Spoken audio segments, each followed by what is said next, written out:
जय हिंद दोस्तों, कैसे हैं आप सब। अभी हम बात करने वाले हैं इलेक्शन की। हमारे देश के अंदर जैसे कि आप जानते हैं, बिहार इलेक्शन के ऊपर मैंने अभी वीडियो बनाई थी। आपने नहीं देखी है तो आप जाके देख सकते हो।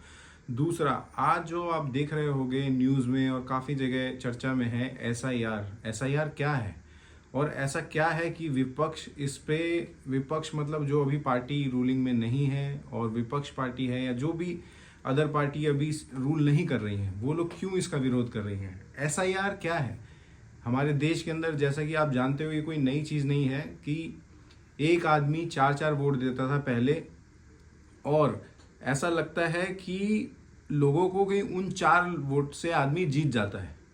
अब क्या है, विपक्ष क्यों विरोध कर रहा है? विपक्ष इसलिए विरोध कर रहा है कि अगर कोई व्यक्ति जो मर चुका है और उसका वोटर आईडी कार्ड है, और अगर आप सोचिए कि अगर ये इलेक्शन कमीशन ऑफ इंडिया जो काम करने वाला है कि एक एक वोट, एक एक आधार कार्ड को वेरीफाई करके और जितने भी फर्जी वोटर्स थे उन सबको डिस्कार्ड करने वाला है, इस पे विपक्ष को मतलब इतना अगेंस्ट आने की क्या ज़रूरत है?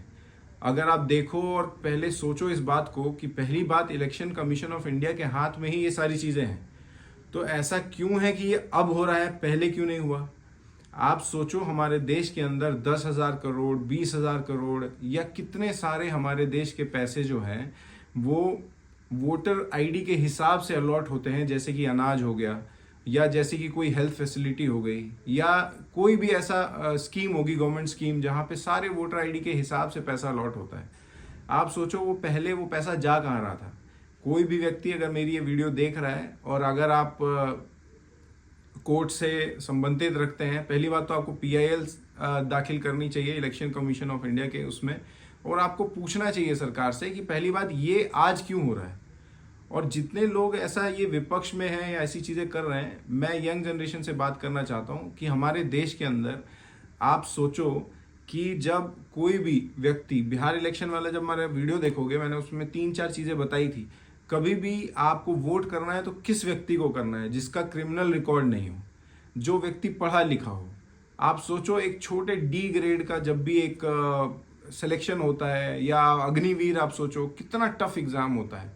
1600 किलोमीटर 3 मिनट, 2 मिनट या 1 मिनट में दौड़ना होता है एक फौजी को, एक फौज देश की सेवा करने के लिए।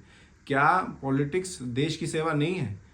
क्या यहाँ पे ऐसे लोगों को आना बहुत इजी होना चाहिए, जो इजी टू एक्सेस है पॉलिटिक्स, जो देश की सेवा, देश का डेवलपमेंट करेंगे? क्या उन लोगों को पढ़ा लिखा होना ज़रूरी नहीं है? मैं ये नहीं कह रहा बहुत सारे लोग हैं जो पढ़े लिखे नहीं हैं, लेकिन एक सेंसिबल आदमी जिसका कोई